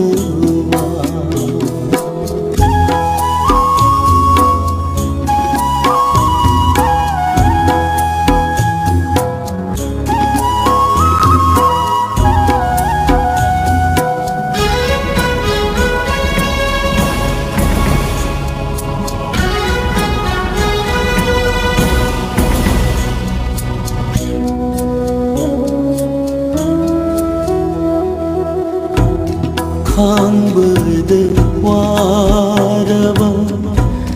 ꯄꯨꯟꯁꯤꯁꯦ ꯃꯈꯣꯜ ꯊꯣꯛꯅ ꯀꯞꯂꯛꯂꯦ ꯌꯦꯡꯅꯤꯡ ꯍꯨꯜꯂꯛꯈꯤꯗꯥꯔꯥ ꯑꯃꯨꯛ ꯍꯟꯅ ꯃꯆꯨ ꯊꯣꯛꯇ꯭ꯔꯕ ꯄꯨꯟꯁꯤꯁꯤꯗ ꯃꯆꯨ ꯊꯣꯛꯇ꯭ꯔꯕ ꯄꯨꯟꯁꯤꯁꯤꯗ ꯅꯣꯡꯗꯝꯕ ꯅꯪꯒꯤ ꯀꯨꯝꯍꯩꯁꯦ ꯀꯔꯝꯕ ꯃꯇꯝ ꯃꯃꯤ ꯇꯤꯚꯤ ꯆꯣꯏꯁꯅꯤ ꯀꯣꯜ ꯇꯧꯕꯤꯔꯛꯂꯤꯕ ꯑꯁꯤ ꯀꯅꯥ ꯑꯣꯏꯕꯤꯔꯕꯅꯣ ꯃꯤꯡ ꯂꯩꯐꯝ ꯍꯥꯏꯕꯤꯌꯨ ꯑꯩꯒꯤ ꯃꯤꯡ ꯖꯨꯔꯤꯁ ꯈꯨꯃꯟꯆꯥ ꯎꯔꯤꯄꯣꯛꯇꯒꯤ ꯏꯕꯨꯡ ꯉꯁꯤꯗꯤ ꯀꯔꯤ ꯏꯁꯩ ꯇꯥꯕꯤꯒꯗꯕꯅꯣ ꯊꯝꯕꯤꯌꯨ ꯉꯁꯤ ꯑꯩꯅ ꯇꯥꯖꯅꯤꯡꯕ ꯏꯁꯩ ꯍꯥꯏꯔꯒꯗꯤ ꯁꯗꯥꯅꯟꯗꯅ ꯁꯛꯄ ꯍꯣ ꯑꯩꯒꯤ ꯖꯤꯅꯥ ꯖꯤꯅꯥ ꯇꯧꯕ ꯏꯁꯩꯗꯣ ꯑꯗꯨ ꯑꯝꯇ ꯇꯥꯖꯒꯦ ꯁꯣꯏꯗꯅ ꯊꯥꯖꯔꯛꯀꯦ ꯏꯕꯨꯡ ꯑꯗꯣ ꯍꯧꯖꯤꯛꯁꯤ ꯀꯔꯤ ꯇꯧꯕꯤꯔꯝꯂꯤꯅꯣ ꯆꯥꯛ ꯏꯁꯤꯡ ꯆꯥꯕꯤꯔꯕ꯭ꯔꯣ ꯑꯩꯁꯦ ꯆꯥꯛꯇꯤ ꯆꯥꯗ꯭ꯔꯤꯌꯦ ꯍꯧꯖꯤꯛ ꯊꯕꯛ ꯍꯜꯂꯛꯇ ꯉꯥꯏꯔꯒ ꯁꯨꯝ ꯄꯣꯊꯥꯔꯝꯕꯅꯦ ꯑꯗꯣ ꯃꯃꯤ ꯇꯤꯚꯤ ꯆꯣꯏꯁꯁꯦ ꯑꯩ ꯌꯨꯇꯨꯕ ꯆꯪꯕꯗ ꯊꯦꯡꯅꯕ ꯑꯗꯣ ꯉꯁꯤ ꯏꯁꯩ ꯈꯟꯕ ꯅꯨꯃꯤꯠꯅꯦ ꯑꯗꯣ ꯏꯁꯩ ꯑꯝꯇ ꯈꯜꯍꯧꯒꯦꯅ ꯈꯜꯂꯛꯏꯅꯦ ꯏꯕꯨꯡ ꯑꯗꯣ ꯏꯁꯩ ꯑꯁꯤ ꯀꯅꯥ ꯇꯥꯕꯤꯅꯤꯡꯕꯁꯤꯡ ꯍꯥꯞꯄꯤꯒꯗ꯭ꯔꯥ ꯇꯥꯕꯤꯅꯤꯡꯕꯁꯤꯡꯁꯦ ꯑꯩꯒ ꯍꯧꯖꯤꯛ ꯈꯪꯅꯔꯤꯕ ꯁꯤꯡꯖꯃꯩꯗꯒꯤ ꯖꯤꯅꯥ ꯃꯉꯣꯟꯗ ꯑꯣꯏꯅ ꯗꯦꯗꯤꯀꯦꯠ ꯇꯧꯖꯔꯒꯦ ꯑꯗꯨ ꯃꯔꯨꯞ ꯑꯩꯈꯣꯏꯒꯤ ꯊꯧꯔꯝ ꯁꯤ ꯑꯁꯤꯒꯤ ꯌꯥꯝꯅ ꯃꯔꯨꯑꯣꯏꯕ ꯀꯩꯅꯣ ꯍꯥꯏꯖꯕ ꯇꯥꯏ ꯑꯩꯈꯣꯏꯅ ꯄꯣꯔꯣꯛ ꯄꯣꯛ ꯇꯥꯛꯅꯅꯕꯒꯤ ꯑꯃꯇꯪ ꯍꯥꯞꯆꯒꯦ ꯃꯔꯨꯞꯁꯤ ꯃꯔꯨꯞꯇ ꯀꯣꯏꯁꯟ ꯑꯃꯇꯪ ꯍꯪꯖꯔꯛꯀꯦ ꯃꯔꯨꯞ ꯌꯥꯒꯗ꯭ꯔꯣ? Oh yeah, hungry.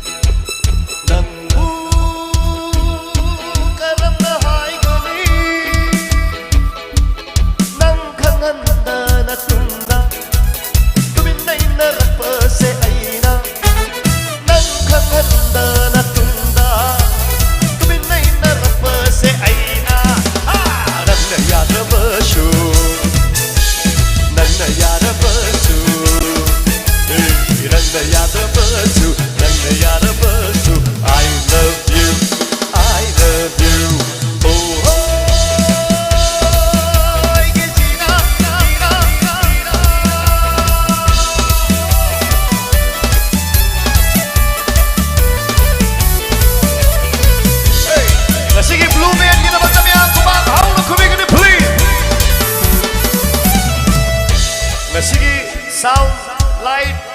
angakpa mayam mo uri basi to ay inaw. Nanaw ISS kita mo to please everybody clap your hands one more time. Ay kita mo ina pauri basi, dumshigi ihulse karam na pandakangan gani. Ay kita mo ina pauri basi, dumshigi ihulse karam na pandakangan gani. Nanata lakta manatanabi aina karibu hairugani kange ay dinungsinan mo.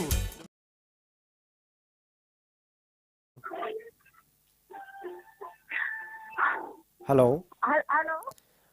Habiyo Mami TV Choice ni ming leifam habiyo. Isay imta khanjage. Isay khandinge mangwan na ming leifam amta thambiyo. Kaiba. Ming leifam amta thambiyo. Ming ari kano kombo sa kwan kunaw dagi ni ha.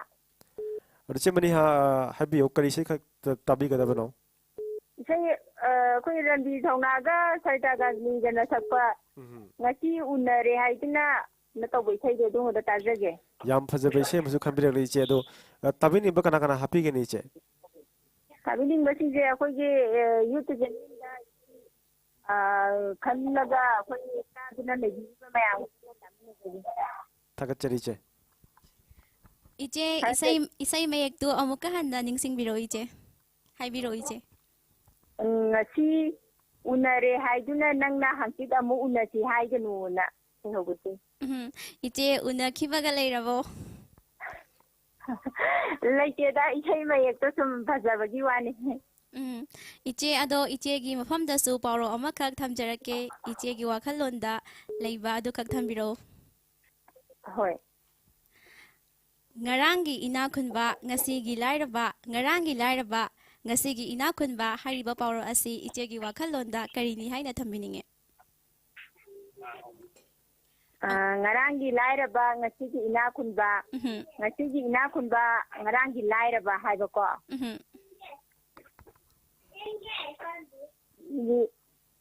Samna habda akoy kuba kunam habdi ngarang nungairagasu hayeng warakani hayeng se dum nungaini haningai leite habdi praman gumbani. Yamna fazaba wafam ni china thambirak liba si thagat chari che duwa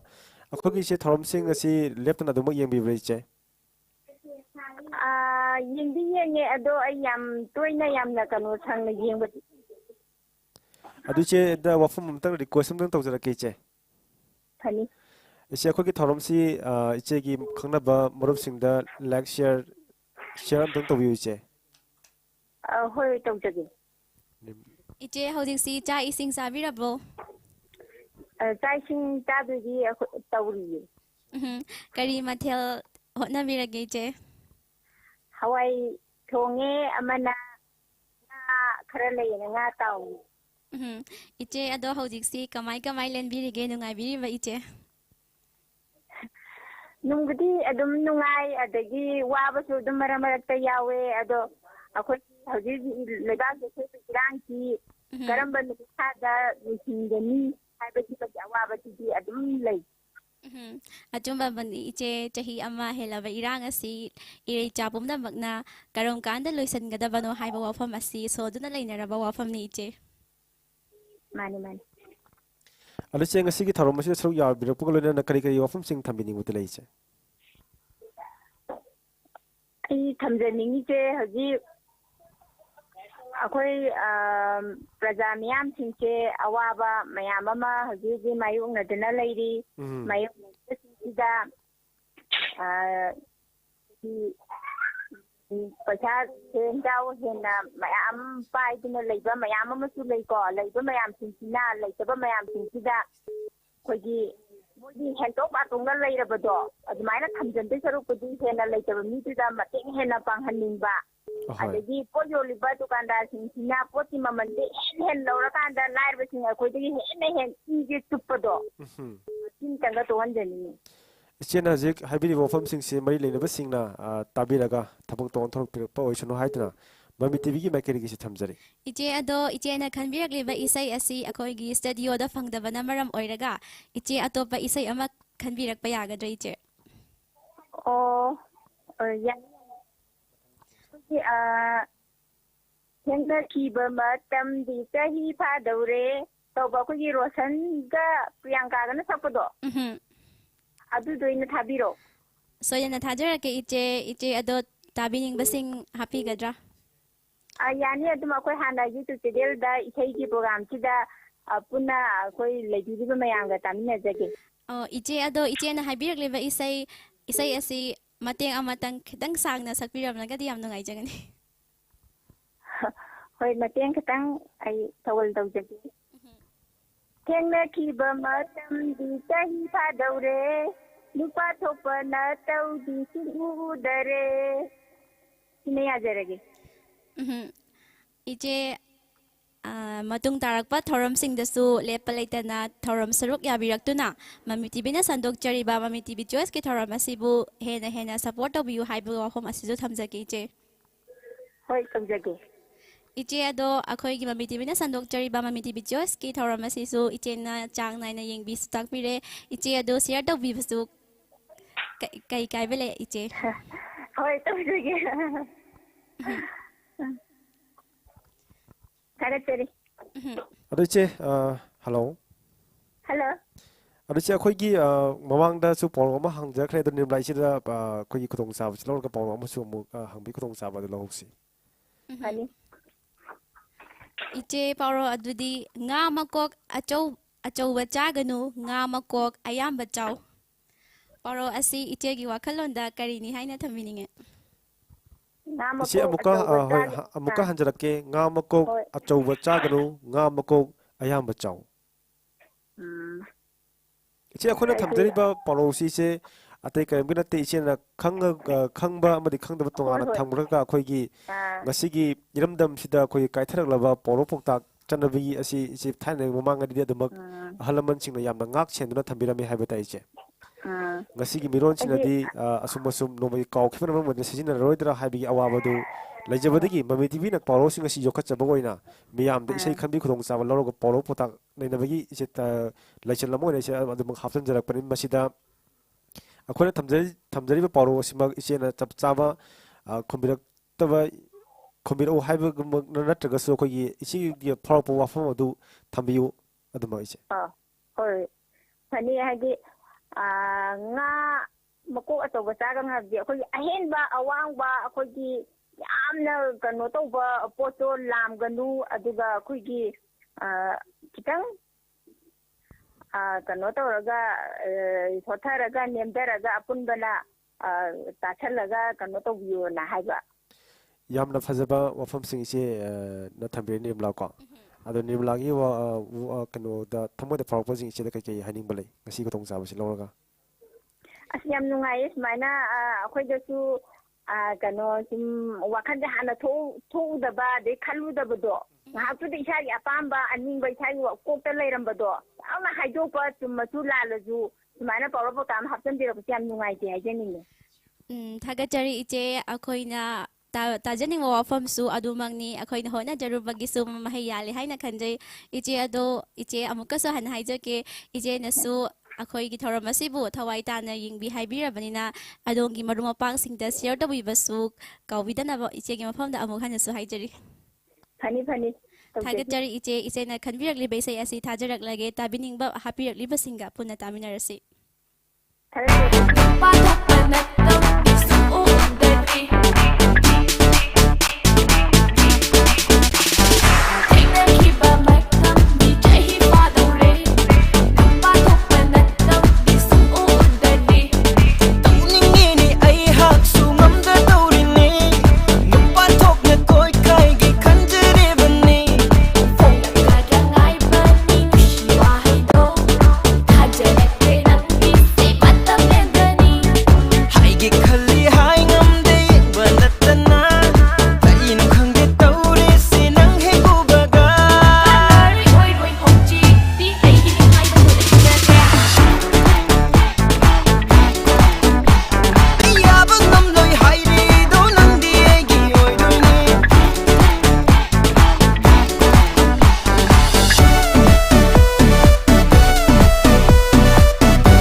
Hello, tapiyo Mami TV choice ni haipiyo. Oh, Mami TV choice ki isay amtak khanjage to bane. Thagachari. Adu isay khaninge mangone na ming lefam mungta thambiyo yamba. Ay ko akatal digi Prem Kumar. Habiyo yamba Prem Kumar. Do inaw singa isay je khandringai dane. Ahoy.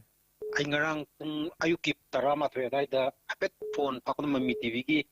nugi 200k yo wagi ko. Yam china phazwe et masang hak thagale ba.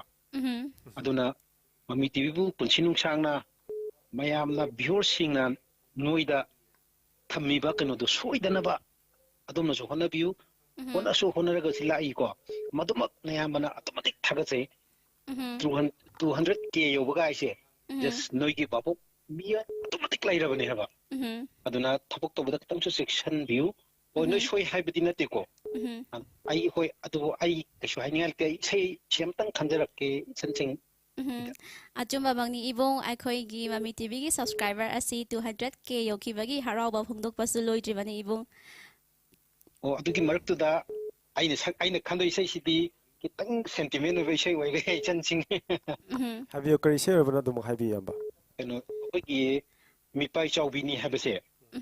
Akogi mabung amana mokpa machanupi ama luhongi kanda ko. Mana yenghauba miyengse. Aduda saithaba isai haitare.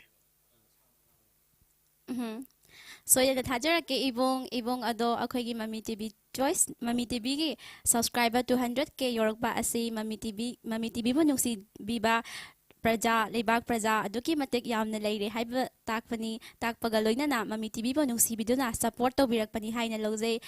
aduna maram oiraga Mami TV bu subscribe tobiriba mayamda tobiman khangba uchabaga loinana amuka hanasu Kuramjari haina tamjage. The Maraktana akogi inaw musu pambiri ko. Akoina abdi chanamadi inaw animaktani ko. Akoina aigi subscriber yame natro or aigi michang yam leire haidana so akogi maitegi pawrogda ngak thikat kanu habase. Akogi watona wanga kwakna phamti haibo pramalama leibane ba ko. Aduna aidi Mami TV bu automatic nuksijabagi aidi ai imung manung dona haijabani ko. Aduna singnasu mina wa matang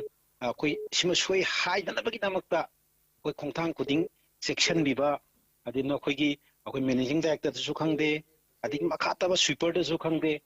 akoina tawriba thabakse mayam ta yenghalini ko haiba posim tangdi matam khudimakta nakhoi thamoida leihanningi leisu leiramgani na khali ko Thagachari katang isim katang ai share tokjege Thagachari yambana ibong ado akoigi wakhalon desu ngak thekatpa achau rong kaba adungumba amata legjade mami tv na hotna jariba asi mayam gi damaktani mayam na hotna jariba asi penbiduna akhoi bu nungsiba minungsi adu utpirakpani haina thamjage ibung yo yam nungaje yam yamna nungaje so koigi yamna fajaba thamonung da lukoi leitana haibata ko mani koigi mani mami tv bun nuksibiduna aduma haibirakpa koi taram taram noksari yamba ado mani mani yambana khambirak lebe sei se koi matiam tang nimla khudon tambi tanja adu lohousi yamba de matek amatang khudol to biram lagadi yamna nungai jagani ibung aisi punsigi isai ngang da haibaduni adubu isanga inawgana hairabna aduma adu yamba khona picture platform asi mayam gi damakta aduma yamba na ngasi khong chaba loroga pusidang ngang gi debe sei du ngasina chehong oiraga mathung da chu koi call to matam da ju haine sei sakpi khong chaba du yamba damak lobiyo haibasi thamjage yamba oh ai matiam tang seba tawjarage kogi mami tv choice biriba mayam nadi nokna bidaba hasing badanga na request tawsege ngangjarage ko mi pai chawbini pakhat chawbini tapna tapna tolai do mahaki maka yonaba mi pai chawbini pakhat chawbini tapna thangbiu dolai do atang solution jeragi chan ibung ado marak thakna wafam amatang hangjahoge ibung yagadra yani hangbiu ibung gi isai mayek asi ibung gi punsiga yamna naksinaba wariga leikibra ibung masidi kenu na ID akogi couple life sange ko yum pan jare hariba adubu akoina sum thengnaba matamda machal lamaga mabung amaga anikak nupanga nupinga pokpa ko aduga machal nupi longi kanda machal nupi siga mabung si maga yam luna nuksine leminjabida machal nupi si yam thina kezaba nokjaba mayam da mana ngasai sai tha jabi sai hai tare ko machal nupi do dolai thaini di dolai yam chanara midana mati dolai tongbodo pakhat chawbani bipai chawbini tapna thangbiu dolai do nuksiba magi manak yongnaba aini sai chi sakpa haitabagi wahi watpne ba ko magi manak yongbu matamda tekta kaidana pubiu haibani da yamna fajaba ise basu yamna dubak khanbire haibata adu yamba khogi tharom masigi machada moina koi color singda dumak hangduna lakchaba poro mateng yamda khudon tamjarake yamba yam nungai je adung katang aisu try tawjage haibiro hona sege limla ya yambada poro matang khudon tamsi poro adudi ibung nga makok achauba chaganu nga makok ayamba chaw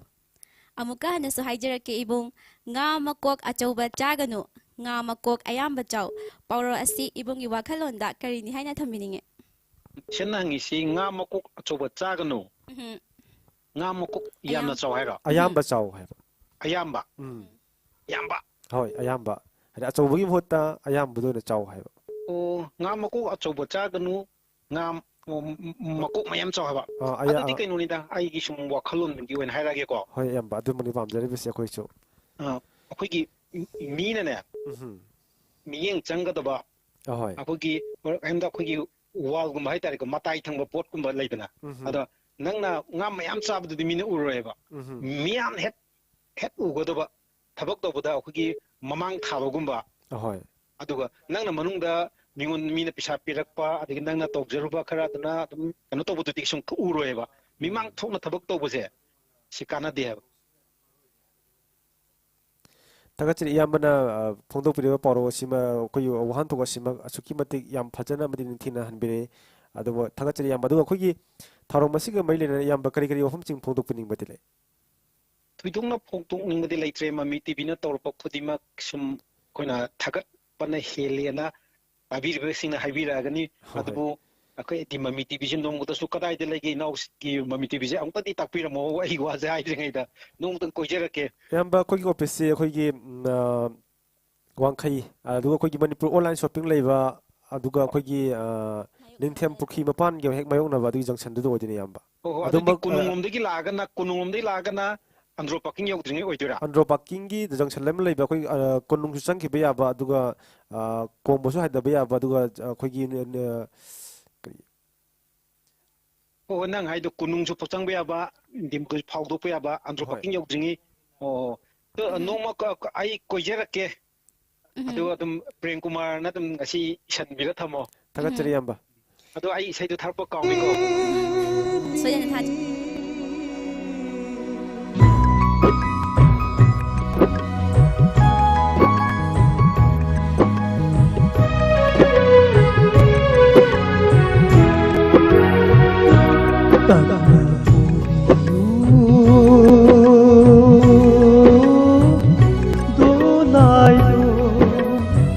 ꯂꯝꯂꯥꯜꯕ ꯃꯥꯒꯤ ꯃꯌꯨꯝ ꯌꯧꯅꯕ ꯂꯝꯂꯥꯜꯕ ꯃꯥꯒꯤ ꯃꯅꯥ ꯌꯧꯅꯕ ꯃꯤꯠꯃꯣꯏ ꯆꯧꯕꯤꯅꯤ ꯄꯣꯠꯈꯠ ꯆꯧꯕꯤꯅꯤ ꯃꯤꯠꯃꯣꯏ ꯆꯧꯕꯤꯅꯤ ꯄꯣꯠꯈꯠ ꯆꯧꯕꯤꯅꯤ ꯂꯦꯡꯕꯤꯅꯨ ꯇꯨꯂꯥꯏ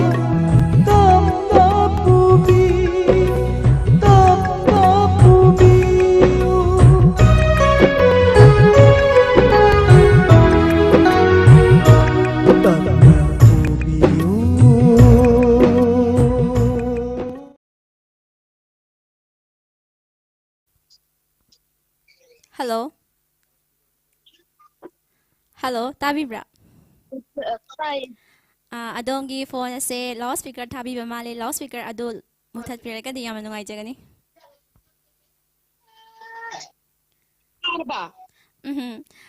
Call to directly ba sige mingle from hanan tambiyo. Bisemburdagi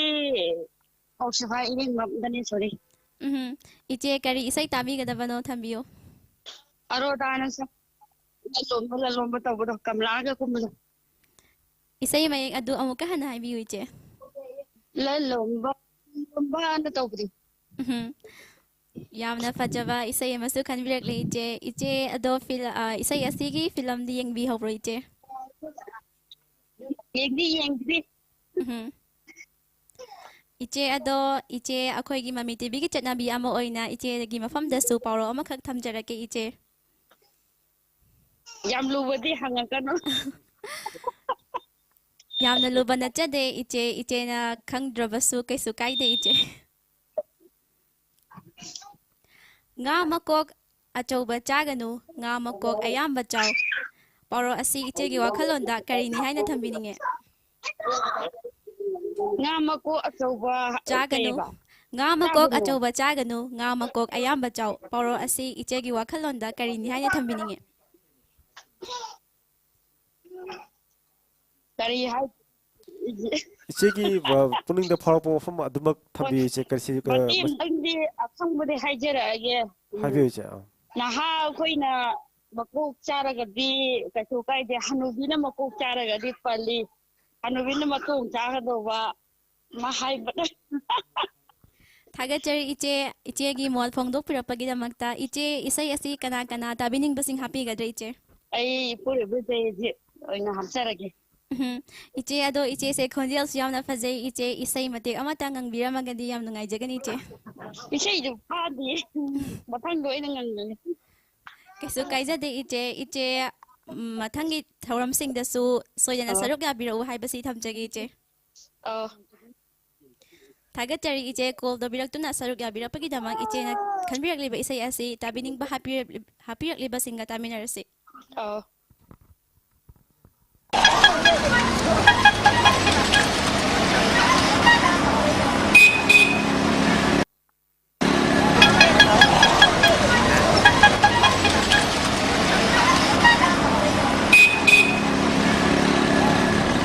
어머, 그 땅집이 Kari hai ge bungo. 펑 쇠시부 바라가 삼먹을 레브랑 To adigi yum sida laibni bungo.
ꯊꯝꯕ ꯃꯊꯧ ꯇꯥꯏ ꯍꯥꯏꯅ ꯈꯜꯂꯤ ꯃꯔꯝꯗꯤ ꯑꯩꯈꯣꯏꯅ ꯍꯥꯏꯖꯔꯤꯕ ꯄꯥꯡꯊꯣꯛꯆꯔꯤꯕ ꯄ꯭ꯔꯣꯒ꯭ꯔꯥꯝ ꯑꯁꯤ ꯇꯁꯦꯡꯅ ꯍꯥꯏꯔꯒꯗꯤ ꯑꯩꯈꯣꯏꯒꯤ ꯇꯨꯡꯒꯤ ꯃꯤꯔꯣꯜꯗ ꯈꯔ ꯈꯖꯤꯛ ꯄꯥꯎꯔꯧ ꯄꯥꯎꯇꯥꯛ ꯑꯁꯤ ꯈꯪꯍꯧꯔꯒꯗꯤ ꯑꯩꯈꯣꯏꯅ ꯉꯁꯤ ꯊꯝꯖꯔꯤꯕ ꯄꯥꯟꯗꯝ ꯑꯁꯤꯃꯛ ꯐꯪꯉꯦ ꯍꯥꯏꯕꯒꯤ ꯊꯥꯖꯕꯗꯨ ꯃꯔꯨꯞ ꯑꯩꯈꯣꯏꯗꯁꯨ ꯂꯩ ꯍꯥꯏꯖꯕ ꯇꯥꯏ ꯃꯔꯝꯗꯤ ꯃꯔꯨꯞ ꯑꯩꯈꯣꯏ ꯃꯃꯥꯡꯉꯩꯒꯤ ꯃꯇꯝꯗ ꯂꯩꯕꯨꯡ ꯐꯝꯕ ꯍꯥꯏꯅ ꯅꯤꯔꯃꯂꯥ ꯑꯗꯨꯃꯛ ꯆꯠꯅꯔꯝꯃꯤꯀꯣ ꯃꯁꯤꯗ ꯑꯩꯈꯣꯏꯒꯤ ꯃꯔꯨꯞ ꯂꯩꯕꯨꯡ ꯐꯝꯕ ꯃꯇꯝꯗ ꯑꯍꯜ ꯂꯃꯟꯁꯤꯡꯅ ꯄꯥꯎꯔꯧ ꯄꯥꯎꯇꯥꯛ ꯑꯁꯤꯕꯨ ꯉꯁꯤꯒꯤ ꯃꯤꯔꯣꯜꯁꯤꯡꯗ ꯍꯦꯟꯅ ꯈꯪꯍꯧꯅꯕ ꯃꯇꯝ ꯑꯗꯨꯗꯗꯤ ꯇꯥꯛꯄꯤꯔꯝꯃꯦ ꯑꯗꯨꯒ ꯉꯁꯤꯒꯤ ꯃꯤꯔꯣꯜꯅꯗꯤ ꯃꯁꯤ ꯁꯨꯝ ꯀꯥꯎꯊꯣꯛꯅꯔꯛꯄ ꯍꯥꯏꯕ ꯇꯥꯏ ꯅꯣꯡꯃ ꯅꯣꯡꯃ ꯁꯤꯖꯤꯟꯅꯔꯛꯇꯕ ꯑꯣꯏꯕꯅ ꯑꯩꯈꯣꯏꯒꯤ ꯃꯈꯣꯏꯗ ꯑꯃꯨꯛ ꯅꯧꯍꯧꯅꯅ ꯅꯤꯡꯁꯤꯡꯕꯗ ꯑꯩꯈꯣꯏꯒꯤ ꯈꯔ ꯈꯖꯤꯛ ꯃꯇꯦꯡ ꯄꯥꯡꯕ ꯉꯝꯒꯗ꯭ꯔꯥ ꯍꯥꯏꯗꯅ ꯃꯃꯤ ꯇꯤꯚꯤꯅ ꯉꯁꯤꯒꯤ ꯄ꯭ꯔꯣꯒ꯭ꯔꯥꯝ ꯑꯁꯤꯗ ꯂꯣꯏꯆꯜ ꯑꯃ ꯑꯣꯏꯅ ꯑꯩꯈꯣꯏ ꯄꯥꯎꯔꯧ ꯄꯥꯎꯇꯥꯛ ꯑꯁꯤ ꯑꯗꯨꯃꯛ ꯍꯥꯞꯆꯤꯟꯖꯕꯅꯤ ꯃꯁꯤꯗ ꯃꯔꯨꯞꯀꯤ ꯋꯥꯐꯝ ꯑꯗꯨꯃꯛ ꯊꯝꯕꯤꯔꯝꯕ ꯃꯁꯤꯗ ꯆꯨꯝꯕ ꯑꯃꯗꯤ ꯂꯥꯟꯕ ꯊꯣꯏꯗꯣꯛꯅ ꯂꯩꯇꯦ ꯍꯥꯏꯕ ꯇꯥꯏ ꯃꯔꯨꯞ ꯑꯩꯒꯤ ꯃꯣꯠꯇꯗꯤ ꯍꯥꯏꯖꯔꯒꯦꯀꯣ ꯊꯛꯁꯤ ꯕꯦꯕꯥꯔ ꯀꯥꯏꯔꯛꯄ ꯑꯗꯨꯒ ꯁꯤꯗꯪ ꯍꯥꯏꯖꯔꯒꯦ ꯏꯕꯨꯡꯁꯨ ꯑꯩꯈꯣꯏꯒꯤ ꯃꯃꯤ ꯇꯤꯚꯤꯒꯤ ꯆꯥꯡ ꯅꯥꯏꯕ ꯀꯣꯂꯔ ꯑꯃꯁꯨ ꯑꯣꯏꯕ꯭ꯔꯥ ꯍꯥꯏꯅ ꯈꯟꯖꯩ ꯏꯕꯨꯡ ꯑꯣꯏ ꯏꯕꯨꯡꯅꯁꯨ ꯑꯩꯈꯣꯏꯒꯤ ꯃꯃꯤ ꯇꯤꯚꯤꯒꯤ ꯁꯟꯗꯣꯛꯆꯔꯤꯕ ꯊꯧꯔꯝ ꯃꯃꯤ ꯇꯤꯚꯤ ꯆꯣꯏꯁꯀꯤ ꯊꯧꯔꯝ ꯑꯁꯤꯗ ꯏꯕꯨꯡꯒꯤ ꯈꯪꯅ ꯆꯥꯟꯅꯕ ꯃꯔꯨꯞ ꯃꯄꯥꯡꯁꯤꯡꯗ ꯁꯤꯌꯔ ꯇꯧꯕꯤꯕꯗꯤ ꯀꯔꯤ ꯀꯥꯏ ꯏꯕꯨꯡ ꯀꯩꯁꯨ ꯊꯣꯏꯗꯣꯛꯄ ꯀꯥꯏꯗꯦ ꯑꯗꯣ ꯁꯨꯝ ꯃꯌꯥꯝ ꯄꯨꯂꯞ ꯑꯣꯏꯅ ꯀꯩꯅꯣ ꯁꯤꯌꯔ ꯇꯧꯖꯔꯒꯦꯅ ꯁꯤꯌꯔ ꯇꯧꯕꯤꯕꯁꯨ ꯁꯨꯡꯁꯣꯏ ꯁꯣꯏꯗꯅ ꯇꯧꯕꯤꯒꯅꯤ ꯍꯥꯏꯅ ꯈꯟꯖꯩ ꯏꯕꯨꯡ ꯁꯤꯌꯔ ꯇꯧꯕꯤꯗꯨꯅ ꯏꯔꯝꯗꯝ ꯑꯁꯤꯒꯤ ꯀꯥꯏꯊꯔꯛꯂꯕ ꯊꯛꯁꯤ ꯈꯥꯁꯤ ꯑꯃꯗꯤ ꯄꯥꯎꯔꯧ ꯄꯥꯎꯇꯥꯛꯁꯤꯡ ꯑꯁꯤ ꯃꯤꯌꯥꯝꯗ ꯈꯪꯍꯟꯕꯗ ꯏꯕꯨꯡꯒꯤꯁꯨ ꯆꯥꯎꯔꯕ ꯊꯧꯗꯥꯡ ꯂꯧꯕꯤꯌꯨ ꯍꯥꯏꯅ ꯑꯩꯈꯣꯏꯒꯤ ꯃꯥꯏꯀꯩꯗꯒꯤꯁꯨ ꯊꯝꯖꯔꯤ ꯏꯕꯨꯡ ꯑꯗꯣ ꯃꯔꯨꯞ ꯉꯁꯤꯒꯤ ꯄ꯭ꯔꯣꯒ꯭ꯔꯥꯝ ꯑꯁꯤ ꯈꯨꯗꯣꯡꯆꯥꯕ ꯂꯧꯔ ꯀꯔꯤ ꯀꯔꯤ ꯍꯥꯏꯕꯤꯅꯤꯡꯕꯗꯤ ꯂꯩ ꯃꯃꯤ ꯇꯤꯚꯤꯗꯨ ꯍꯥꯏꯗꯤ ꯌꯥꯝ ꯍꯥꯏꯅꯤꯡꯉꯥꯏ ꯊꯥꯒꯠꯆꯔꯤ ꯑꯗꯨꯝ ꯃꯇꯝ ꯄꯨꯝꯅꯃꯛꯇ ꯃꯇꯝ ꯁꯥꯡꯅ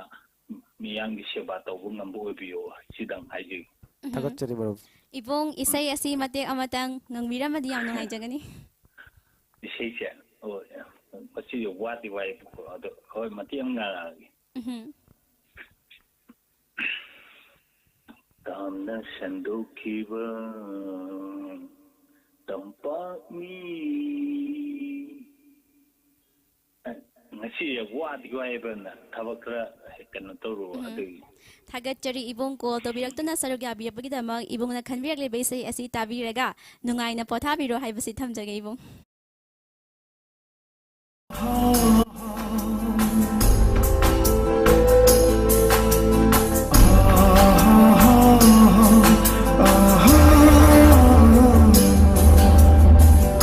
ꯇꯥꯝꯅ ꯁꯟꯗꯣꯛꯈ꯭ꯔꯤꯕ ꯇꯥꯝꯅ ꯁꯟꯗꯣꯛꯈ꯭ꯔꯤꯕ ꯇꯝꯄꯥꯛꯅꯤ ꯌꯦꯡꯕꯒꯤ ꯄꯦꯟꯕ ꯅꯥꯏꯔꯕ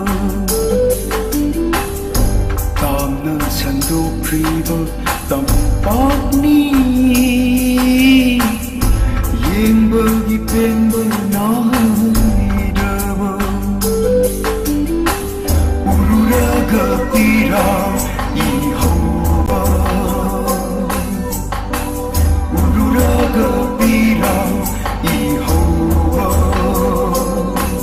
하다 런던 경남자 영문시 하다 런던 경남자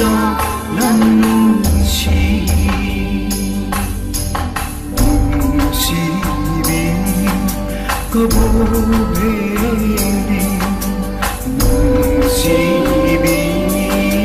거보땅과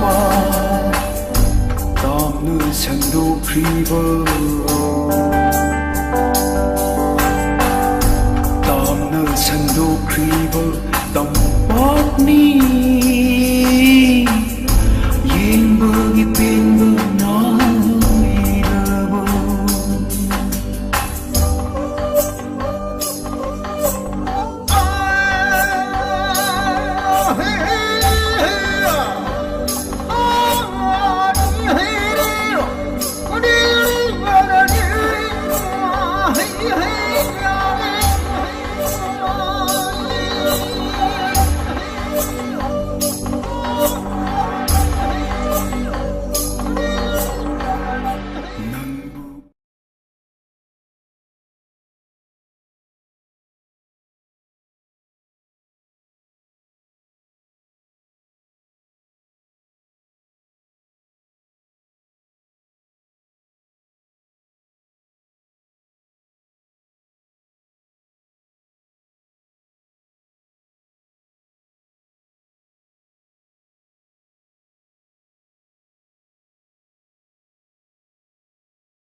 ꯄꯨꯟꯁꯤꯒꯤ ꯑꯥꯔꯊꯕꯨ ꯈꯪꯍꯜꯂꯝꯃꯨ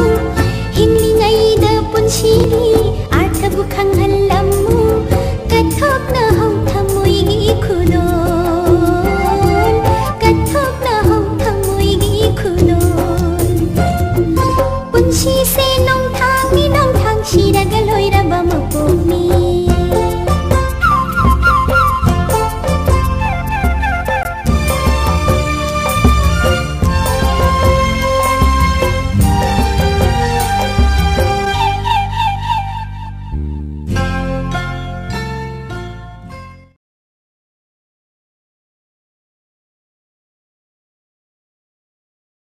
ꯊꯝꯕꯤꯌꯨ ꯑꯣ ꯑꯩꯁꯦ ꯑꯩꯒꯤ ꯃꯤꯡꯁꯦ ꯇꯀꯤ ꯃꯉꯥꯡ ꯇꯧꯖꯩꯌꯦ ꯀꯔꯤ ꯏꯁꯩ ꯇꯥꯕꯤꯒꯗꯕꯅꯣ ꯊꯝꯕꯤꯌꯨ ꯑꯩꯁꯦ ꯑꯩꯅ ꯈꯟꯖꯅꯤꯡꯉꯤꯁꯦ ꯑꯇꯤꯌꯥꯒꯤ ꯊꯥꯏꯅꯒꯤ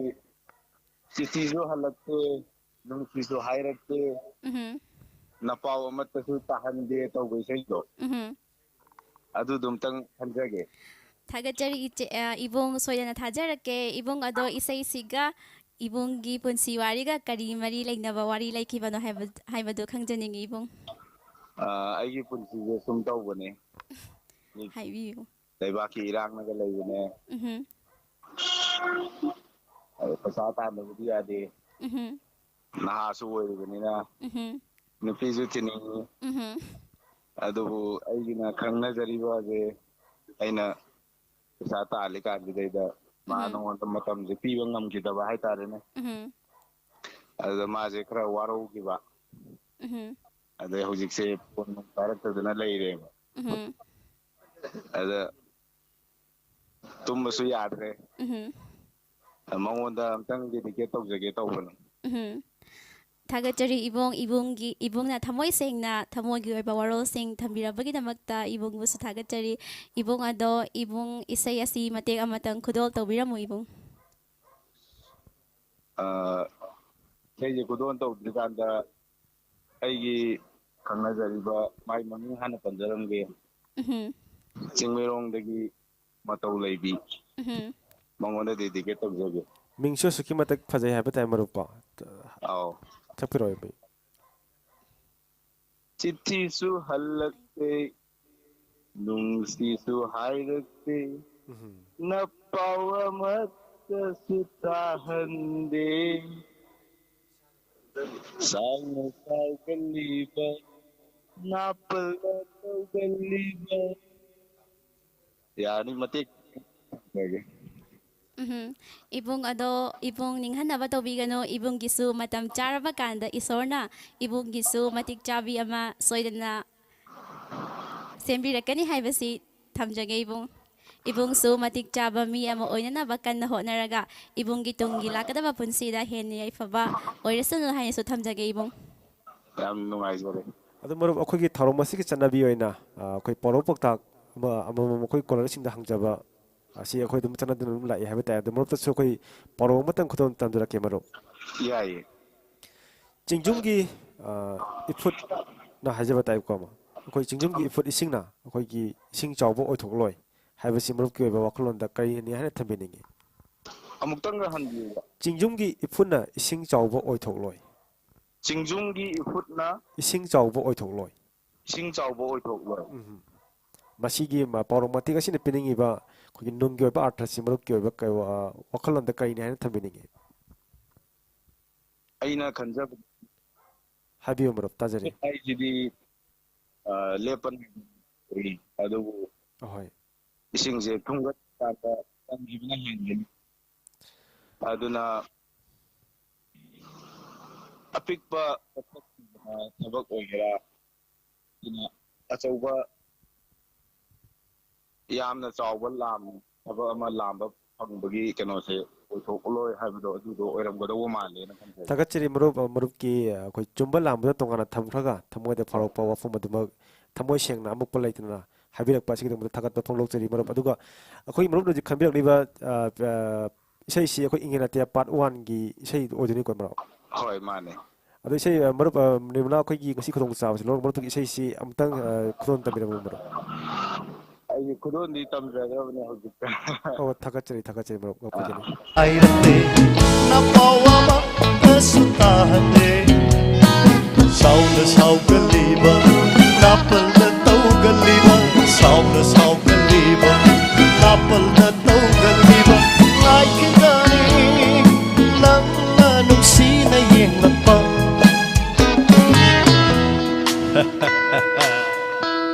ꯀꯥꯏ ꯆꯠꯈ꯭ꯔꯦ ꯇꯣꯝꯄꯣ ꯀꯥꯈꯠꯂꯛꯈꯤꯗꯥꯏꯅꯦ ꯉꯥꯏꯈꯤꯒꯅꯤ ꯃꯣꯃꯣ ꯅꯣꯛꯂꯛꯄ चिट्ठी हल्लते नोंसे सुहायरते चिट्ठी हल्लते नोंसे सुहायरते नपावा माता सुताहंदे साउन साउगलीबा नापल न तौगलीबा साउन साउगलीबा नापल न तौगलीबा नाइकगनी नंना नुक्सीना येंगलप्पा Laikigani momo noglekpa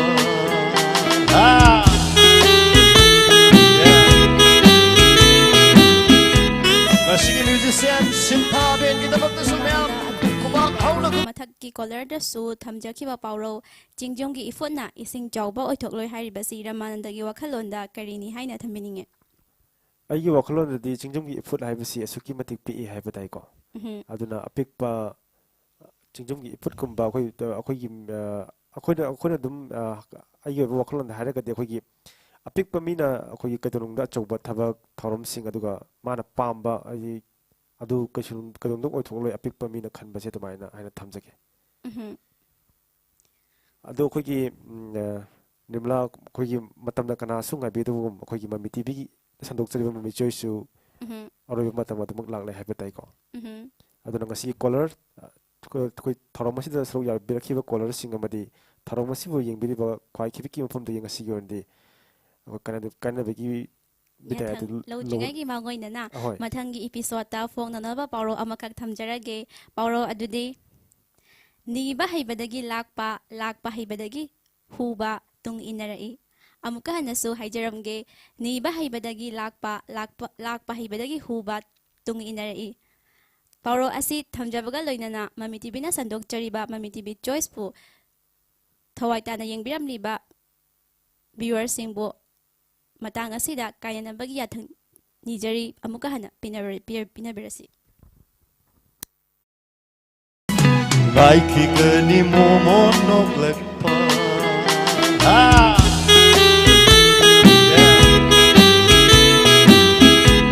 Masigi musician simpa ben gidabakta sumyam kubak hauna kubidana uning tawat bigani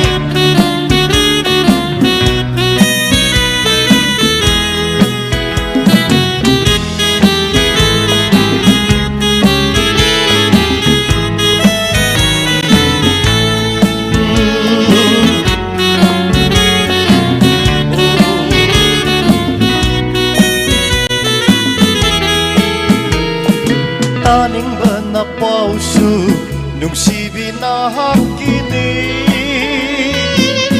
Uningba satam lusu nungsibi na hakini